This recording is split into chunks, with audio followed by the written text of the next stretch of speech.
Hey everybody, Jason Jeffries here for the Alliance Project. Master Jace. Got a video today I'd like to release, share some information I found at the FBI's database pertaining to interdimensional beings, UFOs, and some other stuff. Some pretty cool little find. I've seen articles and stuff like this about it, so I decided to do my digging on my own, and I actually found it in their database. So here it is. I'm going to go ahead and just read it to you guys, and then we'll share our thoughts and all that and see where it takes us. So thank you guys for the support. Thanks for watching. And I appreciate all and any help that you guys give. Sometimes the feedback's negative, so it's whatever, but it's the reason I do this is to, help enlighten people and share my message. And sometimes I have a way of breaking things down so people can understand them without getting all technical and trying to sound super smart. There's times the terminology gets lost in translation, if you will. People sometimes kind of get lazy, or it's too much at once, so they kind of lose interest in the subject, and I don't want that to happen. So bear with me for a moment, and I'll go ahead and share my screen.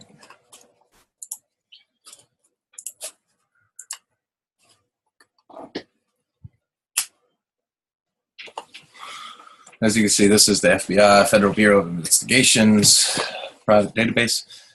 And this one is UFO, Section 1. I'm going to go ahead and pull up the individual pages, and we'll zoom in.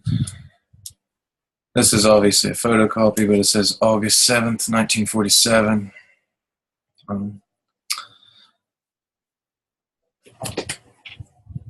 Pilot recalls skiing discs. Okay, so more reports of flying flatjacks turned up Wednesday. One from No Loss that Rick Rankin, brother of the late Tex Rankin, and himself experienced pilot of more than 7,000 hours flying time. Rankin, who is recovering from an old back injury received in an automobile accident, came to Portland over the weekend to spend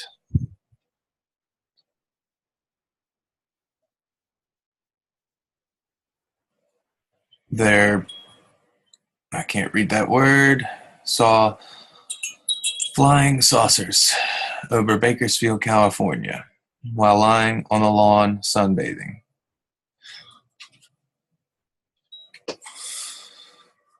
I hesitated up and saw about them. Rankin said, it's hard to read this one, but it gets a lot better. The quality gets a lot better. I puzzled over their strange shape, and while I finally concluded that they were flying flatjacks, which are thin, round, twin propellers and a saucer tail. The Navy and the manufacturer has announced officially that one such machine was ever built, and it never left Connecticut. These planes were flying high, maybe 2,000 feet, and were fairly fast, about 300 to 400 miles an hour. I first counted 10 of them in formation, going north. About 3:15 p.m., they returned to the reverse course and head south. There were only 7 in this formation. They were not waving or a bobbling formation. They appeared almost round. Flying flapjack, Rankin said. Little flying, The description check. The description of the mysterious objects agrees with the Idaho businessman who first reported them over the state of Washington, except that Arnold clocked them at 1,200 miles per hour. Other reports Wednesday. So there's just a couple reports there. We're going to get to the next one. These are basically just kind of Air Force reports of people seeing them, but we're going to get into the good stuff. It's down here. If you guys would like to read this, I'll share a link. It gets like I said, the quality, you can tell they were trying to photocopy a photocopy a photocopy. And if we reversed it to a negative, we could probably see it a lot better. But there's a couple pictures that were in there that they photocopied with them as well. Pilot recalls seeing discs. Dick Rankin told of an odd aircraft. I wish to acknowledge the receipt of your letter marked July 10th. Office memorandum. Okay. 2 instances were called to the attention of the office concerning flying discs. One report was made July 7th, 1947. Milwaukee letter to the Bureau dated July 8th, 1947, entitled Flying Discs or Saucers, Miscellaneous Telephone Call from Mr. Fletcher. The second report was received at the office at 1:20 p.m. from who's in charge of Civil Air Patrol of Wisconsin Auxiliary Army Base. And the occasion was calling for Black River Falls. Telephonically advised this office that an object in the shape of a disc, 19 inches in diameter, had been found on July 10th by an electrician near Black River Falls. Maya. The disc seemed made out of a substance as cardboard covered by a silver airplane dope material. The contraption was a small wooden tail with a rotor back. Inside of the disc it appeared to be an RCA photoelectronic collar tube. Inside the disc is a little shaft with a very small propeller. Information. Okay. Flying disc. Security matter-X. One former Navy pilot, presently at Myrtle Creek, Oregon, reports seeing a mysterious object on 2 occasions on the evening of August 6th while flying at about 5,000 feet above Myrtle Creek.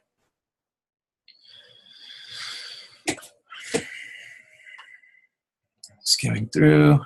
Flying disc, security matter-X. Okay, so this is where it starts getting juicy. This memorandum respectfully addresses, let me see if I can pull it up.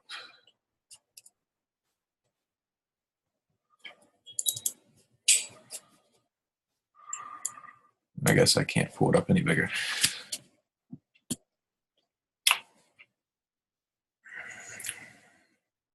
Addresses a certain scientists and distinction of 2 important astronomical and military authorities to the number of public officials and a few publications. The writer has little expectation that anything of import will be accomplished by this gesture. The more fact that the data herein will be obtained by so-called supernatural moans is probably sufficient to ensure its disregarded by nearly all the persons addressed. Nevertheless, it seems public duty to make it available. A very serious situation may develop at any time with regard to the flying saucers. If one of those should be attacked, the attacking plane will almost certainly be destroyed. In the public mind, this might create near panic and an international suspicion. The principal data concerning the craft is now at hand and must be offered, no matter how fantastic and unintelligible it may seem to the minds previously instructed in thinking of this type. Part of the disc carries crews, other under remote control. Their mission is peaceful. The visitors contemplate settling on this plane of existence, so they're talking about dimensions. These visitors are human-like, but much larger in size, like the Nephilim, Anunnaki. Okay, they are not excarnate Earth people, but come from their own world. They do not come from any planet, as we use the word, but from an etheric plane, which interpenetrates with our own, and is not perceptible to us. So they're talking about a higher dimension. The bodies of the visitors and craft also automatically materialize on entering the vibratory rate of our domed matter. Okay. The discs possess a type of radiant energy or a ray which will easily disintegrate any attacking ships. They re-enter the etheric at will and so simply disappear from our vision without a trace. The reason from which they come is not the astral plane, but corresponds to the locus or the talus. Okay, now we'll get into that. Remember those two words or look it up. Students of the esoteric matter will understand these terms. They're talking about higher dimensions and planes of existence. Okay, they probably cannot be reached by radio, but probably can be by radar, and a signal system can be devised for their aperture. So as we give information as a warning, and can do no more. They should be treated with kindness unless the discs are withdrawn. It's got some writing over top with the culture and the locus are an oval shape. An oval with a heat-resistant metal and alloy. The front edge contains the controls. The middle portion is a laboratory. The rear contains armament. With essentially powerful energy, superstructure, perhaps a ray, some sort. Okay. So they're talking about interdimensional beings, okay, that are human-like but are much larger and can materialize and dematerialize at will. So it sounds just like the Anunnaki, sounds like the stuff from the Emerald Tablets, and I think you guys will find this very, very interesting. At least I did. So let's keep on keeping on here. This is enclosed the newspaper clip. Billy was an interview of the special agent. At the time, Billy was informed that the original negative was given to him by Mr. Brown of the Photo Craftsman Service, who was furnished the negative to the International News Service. Billy was advised that the agreement with Mr. Brown, whereby the latter will be shared equally, profits derived from the use of the negative in commercial firms of newspapers. He informed he was sitting on the front porch of his apartment. It's located on the third floor of 410 West 14th Street, Norfolk, Virginia. Around noontime on July 8, 1947, he'd read numerous newspaper articles pertaining to the flying disc and decided to sit on his front porch in hopes of seeing one and photographing it. Billy observed a black object moving rapidly through the space, proceeding from the southwest to the northeast direction. He said the black object was followed by two smaller objects and also proceeded in the same direction. Billy explained that the objects were moving at a very fast speed, which appeared to him to be much faster than the speed of an airplane, and further, the objects appeared to be extremely high. He said that they were much higher than an average plane travels and appeared to be above the clouds, and a white mist followed each of the objects. Billy was unable to state what the black objects represented, but admitted that they could have been large balloons. He indicated they were very small toy balloons flying through the air, but they definitely were not those type of balloons. He said he observed the objects, and they were at such a great distance from him that they were not necessary that he raised his head. It was not necessary that he raised his head in order for him to see him from his porch. He immediately turned around to obtain his camera and estimated it took him approximately 20 or 30 seconds, in which time the discs were almost directly over his apartment, and it was necessary he stoop and look up almost perpendicular in order to obtain the photograph. With the accounts of the porch railing being shown in the newspaper clipping, Billy pointed out that the day on which he took the picture, the weather was hazy and somewhat cloudy, and there was a slight breeze blowing from the southwest in the general direction of the northeast, which is the same direction traveled by the black image which he photographed. And there's the photograph. Flying disc bigger than an automobile. Okay.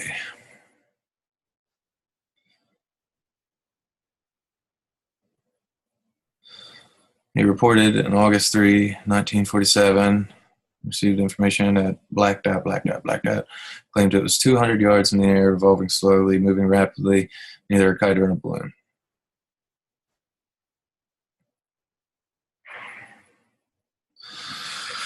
All right. So, director of the Saxon Seattle San Francisco Urgent Flying Disc, SM-X, retelephone call from Mr. Ladd, 1 p.m. today, requesting teletype summary concerning newspaper reports of the recent reported flying discs in the Portland area, and reported conferencing one of the Army officials in Portland concerning the disc. The Oregonian advised that a Captain William Davidson and Lieutenant Frank Brown in the 4th Army Air Force Headquarters, San Francisco, were in Portland, July 27, last interviewed an experienced pilot who reported June 14th, last seeing a formation of 10 flying discs over Bakersfield, California. They also had interviewed 4 experienced pilots who were among who reported the flying discs. To ascertain the purpose of the interviewers, contacted General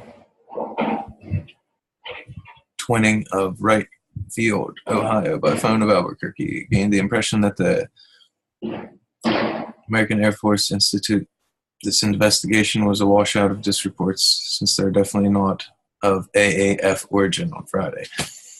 The plane in which the AAF investigators, Captain Davidson and Lieutenant Brown, were riding, crashed at Kelso and were killed. The wreckage was screened.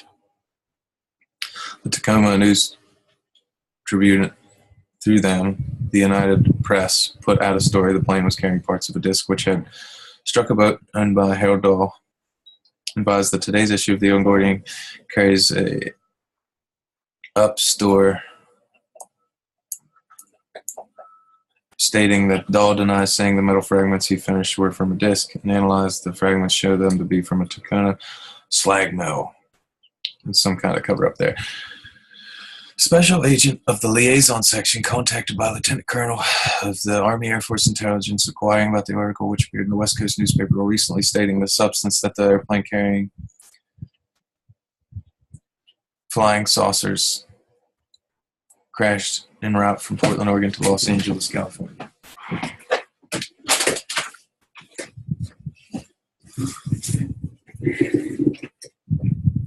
Blank advised Blank that only information that has been received in headquarters of the Army Air Force and the CIC agent on the 4th Air Force Base Headquarters, Hamilton Field, San Francisco, was carried in an airplane crash. The headquarters of the Air Forces have been advised that he was on a top secret mission. Blank indicated that he was under the impression that the CIC agent was either en route to or from an interview with Blank, who was one of the individuals who first saw the flying saucers.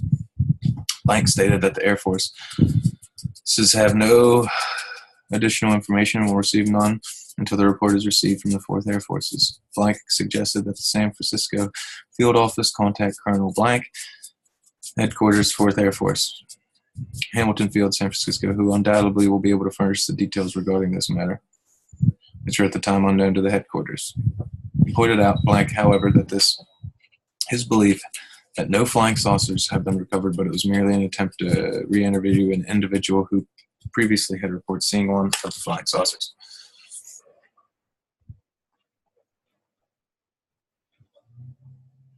Recently, I've heard and read reports of disc-shaped aircraft, of whatever they are, in the western regions. They reminded me of a nearly forgotten incident in Germany after the war. I report this to you because I feel this may be of an international scope. My buddy and I went to Paris to see a friend of his one evening. 3 of us were driving alone along the back roads and sighted a strange-looking object in the sky, 8 to 10 miles in front of our approximately 5,000 feet high. I immediately stopped the Jeep for a better look. The object rapidly came towards us, descending slowly, and about a mile away it stopped, horizontal motion, but continued to slow, oscillating descent, similar to a descending parachute. Then suddenly it dropped in a spiral motion.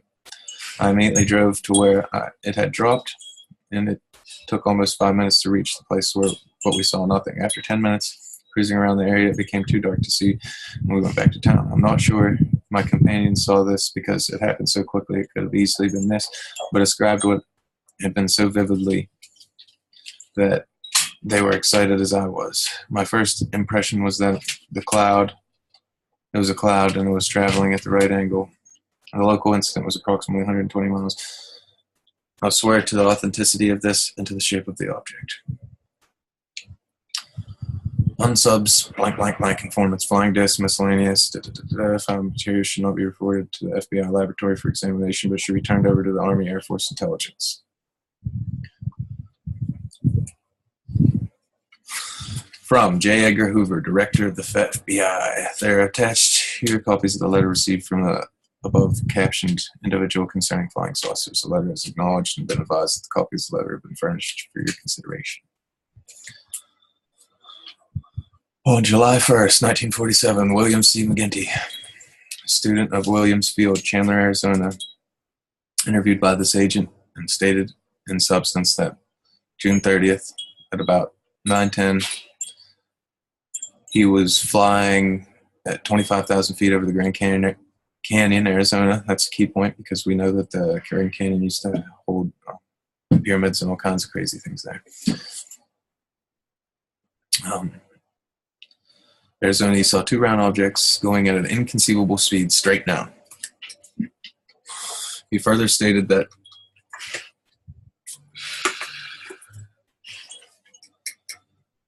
one of the unidentifiable objects followed the other seconds apart. He further stated that due to the speed of the objects, he could only see that they were circular and that they were possible light gray in color. He further stated that it was his opinion the objects were approximately 8 feet in diameter. In conclusion, he stated the objects would probably hit the ground approximately 25 miles south of the south rim of the Grand Canyon, Arizona. On July 1st, 1947, Captain Malcolm Armstrong, instructor, single engine, Chandler, Arizona, was interviewed by an agent and stated in substance that his brother, Lieutenant Armstrong, stationed at had related to him that he saw a formation of unexplainable objects in the vicinity of Lake Mead, Nevada. Captain Armstrong further stated that his brother stated the objects were heading south and that they were approximately 10,000 feet in altitude. Captain Armstrong could not give too much information on the subjects and his brother had seen, and that's about it.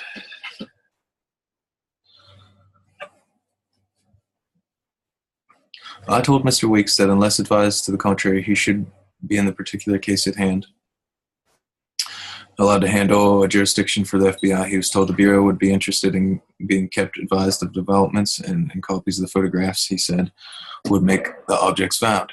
That he should not allow himself to be jockeyed into the position where investigative responsibility, or if any were entailed, would fall on us. Mr. Weeks said he would so handle unless I called him back immediately with instructions for specific action. Blank Blank has come to the resident agency at Santa Fe, New Mexico on several occasions to report that she received information concerning flying objects passing through the air. Some of the reports that she received concern light objects seen at night, which allegedly been followed by explosions. She advised that one such object reported by Blank, who works at Cangelon, New Mexico. She claims that there are others near New Park, Tierra Amarillo, Mexico. Blank called attention to the clippings from various newspapers concerning disc-like objects seen in New Mexico and other parts of the country. Blank claims to be a student of radio waves and ray forms and contends that the above-mentioned objects may be missiles similar to those who appeared over Sweden some time ago. Blank had discussed with officials of the Atomic Energy Commission, has written the Secretary of War and other government officials concerning her theories. The AEC has advised the officials of Los Alamos consider Blank unreliable and possibly not well balanced mentally. She's mentioned to agents of the office and she was struck by lightning as a child. See, it's they do anything to discredit these releases. Santa Fe resident agency advised that she had written promising him a story connection to flying discs. Foregoing and information would be submitted to the Bureau. In reference to my memorandum to you in the above captioned matter date, July 10th, 1947, indicating the Brigadier General George F. Scalgan of the Army Air Force Intelligence has requested the Bureau cooperate with Army Air Force Intelligence in connection with the above captioned matter. The director noted that the reference memorandum, I would do it, but agreeing to it, we must insist the full access to the discs recovered. For instance, in the Iowa case, the Army grabbed it and it would not let us have it for our cursory examination. This is advised that Special Agent Blank has recontacted General Shulgin and advised him in connection with the director's notation. General Shulgin indicated, too, that he desired to assume Mr. Hoover of complete cooperation in this matter and stated he would issue instructions to the field directing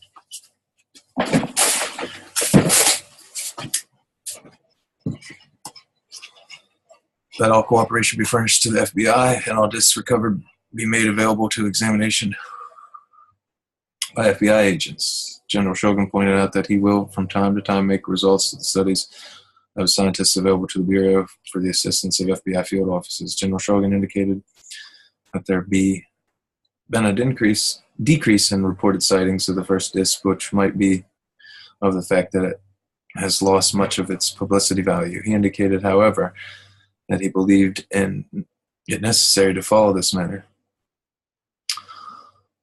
through to determine as near possible if discs were in fact seen or determine their origin. He inquired of the method which the Bureau would make information obtained by the Bureau's inquiries known to the Air Corps and the field and the department level.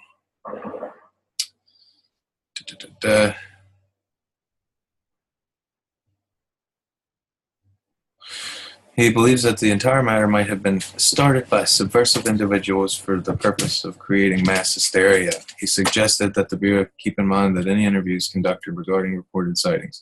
General Shogun stated that he would make it available to the Bureau in possession.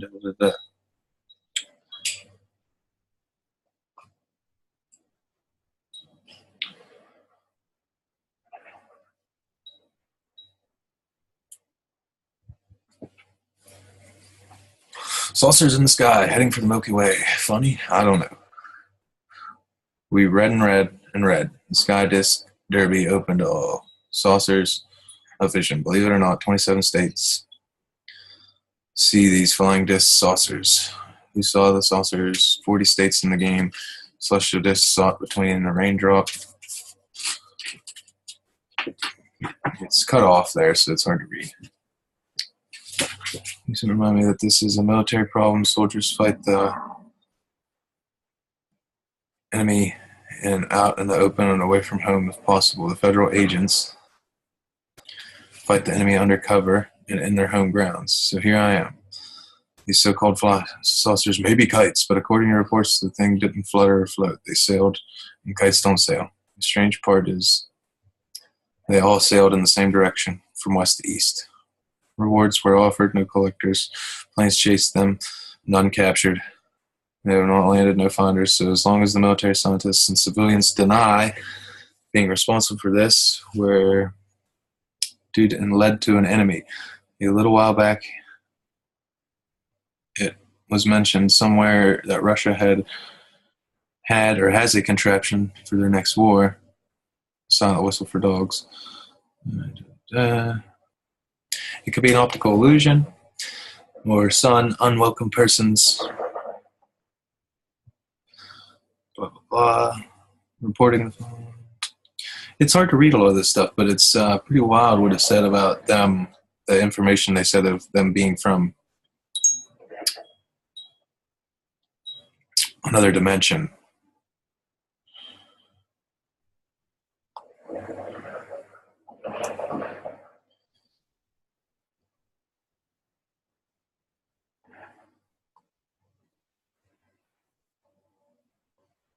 Flying discs. But yeah, I wanted to share this. And metal fragments observed at West Ridge.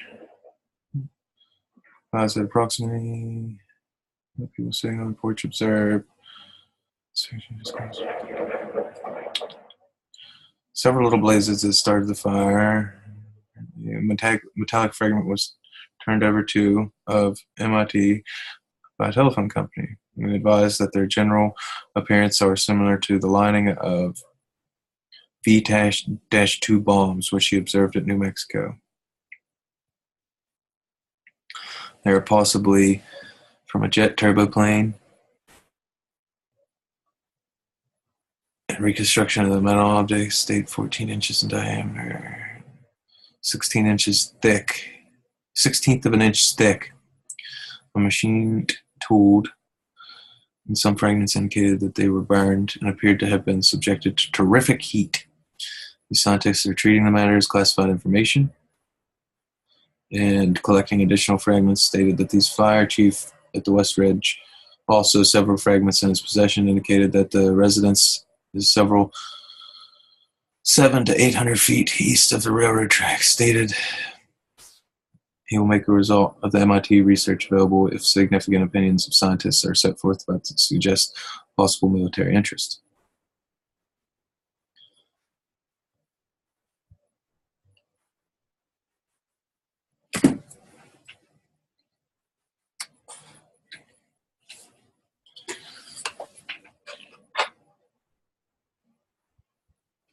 He stated that one of the agency countries. He stated saucer.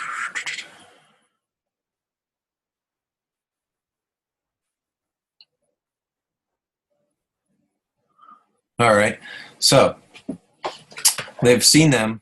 Now this is cool because it's like the 33rd degree parallel. Mexico City, New Orleans, Philadelphia, New York, Boston, Halifax, Newfoundland, Paris, Milan, Bologna, Yugoslavia, and Albania. By placing a string around the globe of the Earth, it will be noticed that all the above-mentioned cities form a direct orbit or circle around the Earth and would be more or less in a line of any path in which the saucers could be circling. Further stated, he had recently talked with one of the owners of England Book, who had been informed by that his company is making a large, powerful telescope to be used in searching for the stratosphere for atom bombs.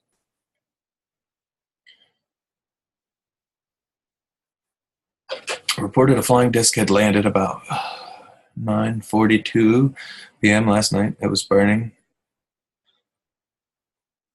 and was immediately extinguished. She also advised the disc fell a short distance from their offices. Agents immediately dispatched to the scene and recovered the disc, taken one office and examined by Navy electronics experts and agents. Discs described as about 28-inch circular piece, 3 17th-inch flying or plywood mopped up on two sides and held the position across painted light gray on the outside. In the disc, there are 2 radio tubes which were wired up, and they were surmounted about a quart-type cylindrical shaft oil can, to which fitted a short piece of rubber tubing running from the can to the entrance of the piece, about 14-inch long. Cloth was saturated in some substance believed to be turpentine. The disc was in possession. It's hard to read some of these, but what wasn't hard to read was, I'll go back to it, but here's some of the photos they received, photocopied for people.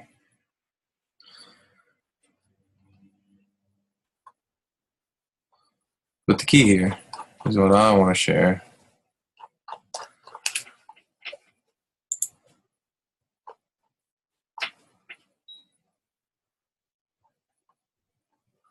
The big part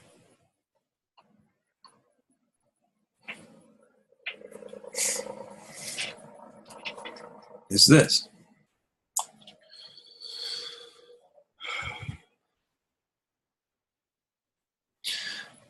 And I'll read it again for you. A very serious situation may develop at any time with regard to the flying saucers. If one of these should be attacked, the attacking plane will almost certainly be destroyed. In the public mind, this might create near panic and international suspicion. The principal data concerning these craft is now at hand and must be offered, no matter how fantastic and unintelligible it may seem to minds not previously instructed in thinking of this type. Parts of the disc carry crews, others are under remote control. Their mission is peaceful.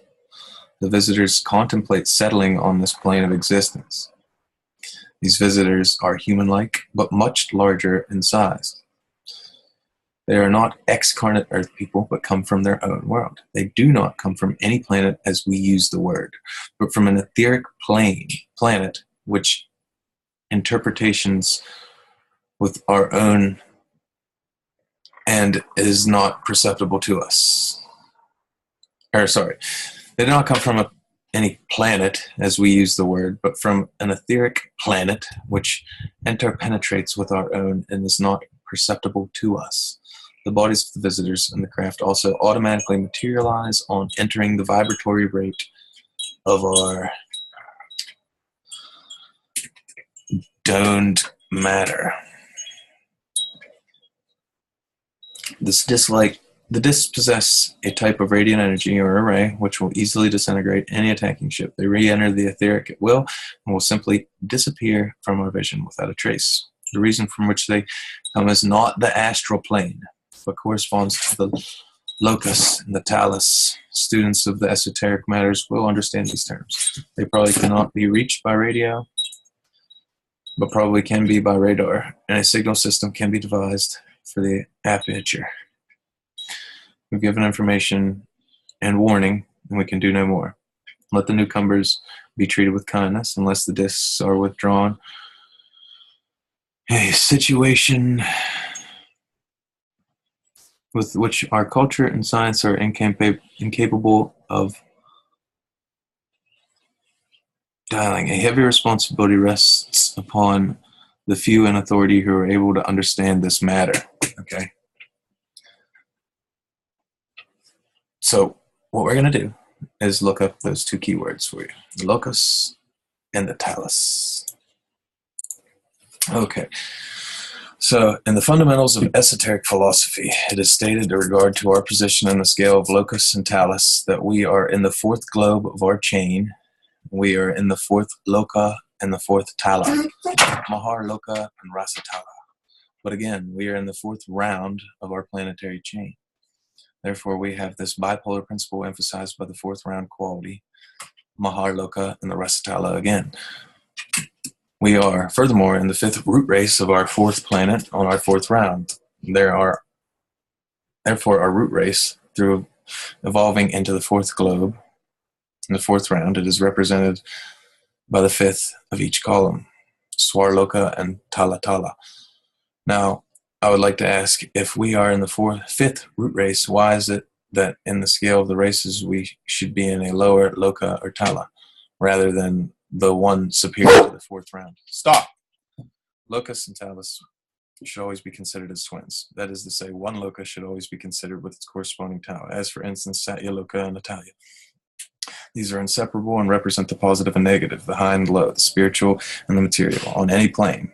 So on down the scale, with increasing increments unfolding. First pure spirituality and the Arupa worlds. Now, catch this thought. The highest twins represent as so placed a cosmic plane. That is to say, each set of twins represents a cosmic plane, from each physical to the spirit to physical. If you look at a diagram of the 7 globes of our planetary chain, given by HPB in the Secret Doctrine, you will see that the globe D is represented as being in the 7th cosmic plane. That is why the Verloka and the Padla on the lowest of the 7 manifested cosmic planes. We are, however, in the 4th round, on the 4th globe, counting by 7s. But the 5th race. Now then, make your adjustments, just in the 7 principles. So on the cosmic planes, each cosmic plane is 7-fold, 10-fold, or 12-fold, according to the way you look at the matter. Which means the cosmic plane 1 in the diagram, has all the other locus and talus, and they were represented in the highest cosmic plane, held their seed not yet unfolded. This gives picture to the universe unfolded in cosmic planes, otherwise called locus or talus, 2 by 2, or twins. So we're just going to read a little bit more of that and kind of give you the idea. They're talking about dimensions, planes of existence, things like that. So the government was completely into esoteric work and talking about these things, these beings being unfolded into our reality, like interconnecting on a dimensional level so they could manifest here.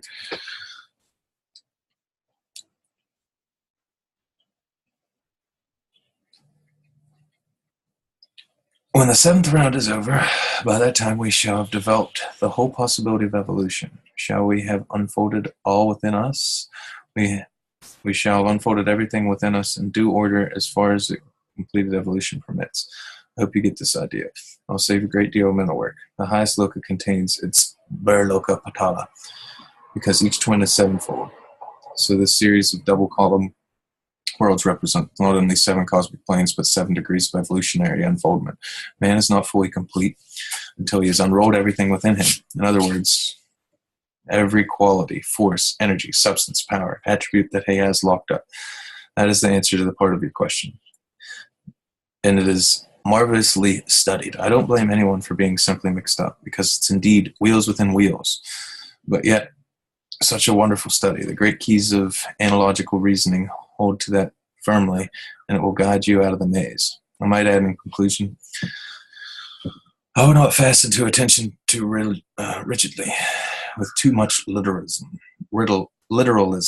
upon the locus and the talus as applied as to the globes. Empathetically, they do not apply, but be careful. Now, for instance, if you have a picture of 7 globes of a chain, gives them A, B, C, D, E, F, G,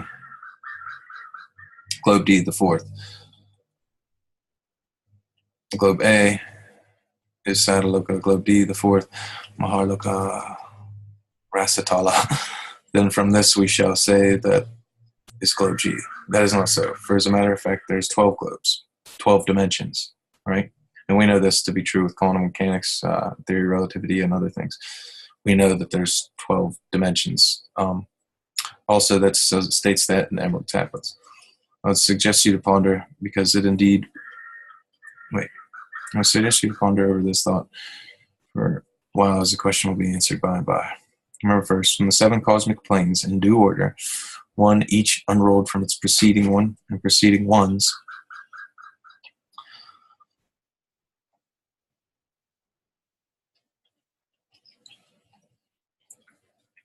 it's crazy. It's a way I don't know, it's some esoteric stuff that's talking about dimensional planes of existence, and they're using terms that I do not know. But CJR, but the difficulty is that we are in the 5th race, and we are more divine, yet we seem to be farther down than up. I see where the difficulty comes. You are confusing evolutionary unfoldment, per se, with cosmic planes, and per se, consider the different cosmic planes as the septenary degrees in world evolution and world building. You also figure at the septenary degrees in which evolutionary unfolding of the entities periginating in and through these planes, yet 2 classes of ideas, while interlocked in significance, interblending in activity, must be kept separate in the mind and distinct things.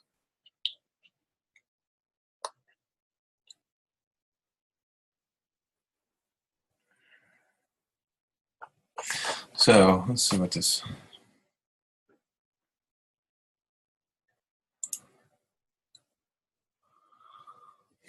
I'd like to say in a few words about the door into the human kingdom. Of course, it's not a door, that's just a way of speaking. Thus, the doors into a profession means graduation of the student. When the animal graduates interiorly, the words have brought forth with the human qualities. It has graduated into the human kingdom. That is the door. Now, the difference between beasts, plants, and stones, men, elementals, and these things, the differences amongst these, or between any 2 of them. In one, not only the potentiality,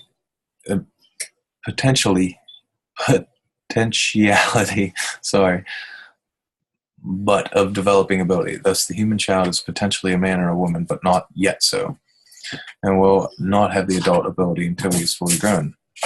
Potentiality, it is there, but it lacks the ability. It is not yet brought forth from within. It will come as the child grows. Just so with the beast. The potentiality of humanhood there is there, but the beast is not yet human because it is not yet brought forth from within itself the qualities, attributes, powers of thought, power, feeling, self-respect, and the qualities that make us all men. Why was there a door into human kingdom which closed at the bottom point? It means that the animals at this point had not yet brought forth from within themselves those spiritual, mental attributes which would enable them to climb up towards the next kingdom, which appears to be human. They could not make the grade. They did not want to. They did not know anything about that because they were not yet awakened within themselves. The humans did. Consequently, there was no door for the humans. They came down from the arc of descent, passed the critical point, and began to climb up the arc of ascent. And we humans shall continue to climb up until the end of the 7th round. Here's where the interesting thing is to note. There will be a door for us humans at the midpoint of the 5th round. And those humans who do not pass through that door, in other words, who cannot then there begin to grade upwards and enter the lowest Dion Kohonic kingdom, in which the sixth round will be, in fact, failures. They will gradually die out, and we'll have to wait until the next planetary embodiment. But those humans who will not make the grade, in other words, or who will make the grade, in other words, who will make the upwards choice, when the great movement of upwards choice comes, they will continue to ascend the arc. How does this all arise? There are 10 or 11, 12, 10 or even 12 classes of monads. They describe this. Dian Kohonic are the classes above humans. That is the intermediate, the lowest of the Dian Kohonic. Then comes the human, then the beast, then the plant, then the stone. Then comes the three elemental kingdoms. Thus we have three elemental kingdoms on one hand, and three Dian Kohonic kingdoms on the other. Fourth intermediate kingdoms, human, beast, plant, and stone, making 10 distinct classes of monads, which merely means, again, monads divisible into 10 classes, because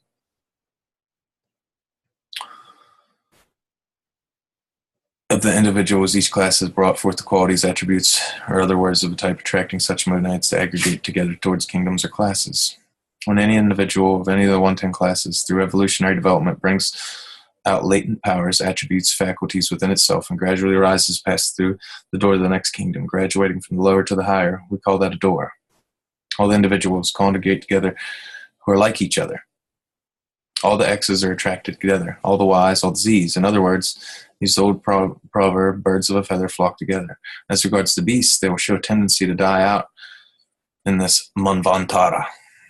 It is a peculiar process that this statement doesn't really cover, but it gives you a key. For instance, all the beasts that were on Earth in the fourth round will appear again on this globe in the fifth round. We'll have a shorter time here. In other words, they will come and disappear more quickly. In the sixth round, still more quickly. Whereas the seventh round, it is probable only that the very highest of the beasts, apes, and perhaps even more, will remain. The others will have to die out. The reason is they could not make the grade in any way. It is my own opinion, subject to correction by these who know the vastly more than I do, that probably the next round, the fifth, will see the last of the great majority of beasts. As regards to apes, there's an exceptional case. They are not human, but they are overshadowed by humanhood. Humanhood is just the beginning. As it were to cast rays into the ape's brain, if they were to make the grade, they will become men, a very low and degenerate type. In other words, wrongly chosen. A very low, undeveloped type for the next round. These classes are all monads, and just as man is a monad, he makes his body to improve himself as he evolves. When the body becomes too gross for them, the bodies die out. The human monads won't have anything to do with them. They are cast aside. They are not fit rupas for us, as they will say, and the bodies will vanish in that way. We shall bring forth bodies approaching the type of Dian Konak vehicles. It is bodies fit for Dian Kohonic entities, which we shall become during the sixth and seventh rounds. Some humans more advanced than others, even during the end of the fifth round. So you see, all 10 classes of monads have the same potentials, but do not rank alike. They are exactly like human children in different grades in school. For the little ones up to graduate, young folks leaving the university, potentialities are the same, but the different degrees of development vary greatly. It is these differences of evolutionary development which are actually the 10 monadic classes. But I want to remind you once again, even us as humans, during the next round, shall have an opportunity to enter and open the door of the lowest of the three Dionic Kohonic kingdoms. And this open door has been hinted as by HPP and the masters under the term the moment of choice, or the time of choice. It means this, that when we have reached the middle point of our fifth round, more explicitly, the middle point of the fourth root race on the fourth globe during the fifth round, shall we be ready? Shall we be evolved to the point where we are beyond and desire to go onwards? If we have, we shall then pass through the door of choice. We shall then begin to approach the place that the lowest Dion Kohonic kingdom now holds, and that kingdom will have gone a step higher. The Dionic kingdoms are simply monads who have passed through the human stage, and they are ascending to the God stage. They will become gods if they are so successful. So we shall become the Dionic Kohans if we make the grade. I'll just say this. There's absolutely no time to lose. Life is so rapid. We humans learn so slowly that in time it is fleeting as a single incarnation really is a manvantara. There's no time to lose. Make up your mind to succeed. It does not require any abnormal asceticism or martyrdom or anything of the sort. It simply means being more human. So that continuously becoming more truly human. You become more Dion Kohanic. It means only intellectual growth. It means moral growth, intellectual growth, physical growth, and everything else, moral and spiritual growth. Who are these Dion Kohans we are speaking of? If you can imagine the very grandest kind of human being that your loftiness, flights of fancy can picture it, you'll come somewhere near. Perhaps they're just like we are, thinking, feeling, evolving beings above us as we are above the beasts. They are representatives of this earth called Sishtas, remainders. As a matter of fact, and turning for a moment the subjects round, it is interesting that the third Dionic kingdom will enter this earth when we all, as a life wave, have gone to the globe E. There's a higher class coming to the round behind us, not in evolution, because they're higher than we, but merely so far as serial appearance is concerned. Referring to the former topic, I have often thought that what world of warning lies to the words of the masters. How many millions will perish? It does not mean that they will be annihilated. It means that they will lose the remainder of this manvantara because they have been malingering before the moment of choice comes, unwilling to see, therefore too weak to go on, too indifferent to climb, lacking in spiritual and intellectual imagination to wish to become stronger and better and finer and nobler. Therefore, these will not make the grade. The truth is, they just don't want to. So it's talking about spiritual and physical evolution. Dimensions of existence. And a dimension is just a frequency or vibration, a higher radio station that we're tuned into, meaning morally and spiritually. So to really take on this stuff and to understand what they mean is to start to study occultism, things like that. You really have to just take it into consideration that, you're more spiritually and emotionally involved than your dog. Your dog, at some point through this evolutionary chain, giving a long enough path, will learn, right? But if you're held back as a species, if we're degenerated, if the powers that be want to keep us here and control us, then we're all going to fail the grade. But if we all fight and evolve together, then we can make it through. We can make it through to the next step. And it's pretty wild to see how, with the drop of the atom bomb and atomic research at its peak back then, these beings started circling the globe, and these flying saucers started to come here on a peaceful mission, right? So anything that's really evolved higher than us probably has a lot higher moral and spiritual aspects when it comes to that, at least if they're on the human chain, I guess you could say. Not to say everything's benevolent, but to say that odds are, if it's more evolved than us, it's probably more spiritually evolved too. Hope this guy give you guys some key points of research, and I hope everybody enjoys. It's pretty cool stuff, and I thought it was neat to see that terminology used in FBI and CIA documents, especially to say that they're interdimensional, come from a higher plane of existence, that they're human-like, just larger in size, and they come from an etheric planet. Okay, so it reminds us of the stories that we've been reading about.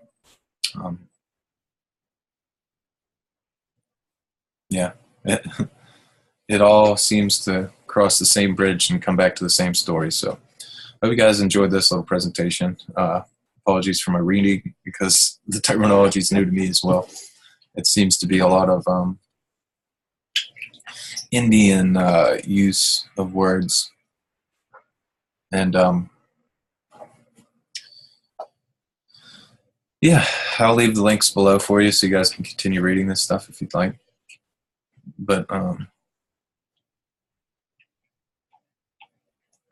yeah, it even talks about consciousness and intuition. Like,